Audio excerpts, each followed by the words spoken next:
Bretaña acompaña tus mejores momentos.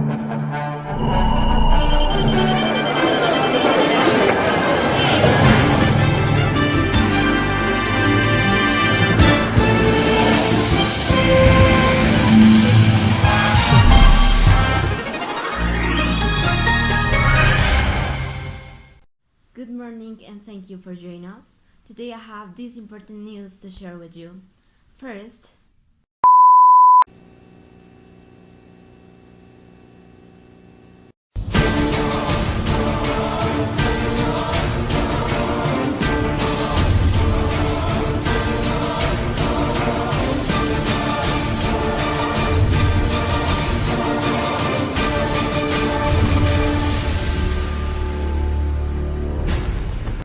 Good morning to the entire educational community of Regis Patria Cooperative School.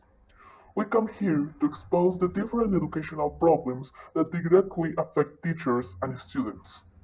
The teachers with really low salaries and long hours of strenuous work which sometimes lead to unfair and savage labor exploitation. Children who are just getting to education are used by the government to line their pockets with money. Dear students, teachers, managers, corruption is everywhere, but it is up to us to fight it. Young people, the change is in us. Follow your path and do not let the system silence you. The good ones are more. they denied your enrollment, but they approved 500 positions in the Attorney General's office and 1,000 in the Defense Office. Between the presentation of the paper and the collapse of the project, just 5 seconds passed, said Senator Antonio Sanguino. He reproached that while the initiative does so to give studies to young people collapsed, the Congress approved the reform of the disciplinary code, which, according to him, will allow the creation of 500 new positions in the Attorney General's office, as well as the generation of 1,000 more positions in the Ombudsman's Office of People with the reform of justice. Hello.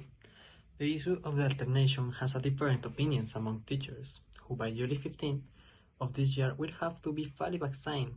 The government has carried the return of 100% of students and teachers to the classrooms. This happened an inconvenience because regardless of comorbidities or age, teachers must attend educational institutions. And if not, the teacher will not receive a salary. This is a condition, and in my opinion it's very bad because it's a mandatory part. The first, the health, that the work and the money.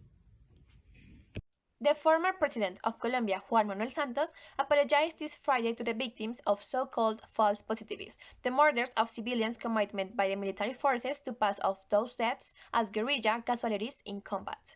In an interpellation before the Truth Commission, a state body that investigates the armed conflict, Santos defended his management as defense minister during the Álvaro Uribe government, when most of the extrajudicial killings occurred. Although he claimed to have given little credibility to the initial allegations about the killings, he later claimed to have investigated, denounced, and ended up realizing that they were real. A recent report by the Special Justice for Peace concluded that 6,402 civilians were killed by soldiers who had to meet combat casualty quotas.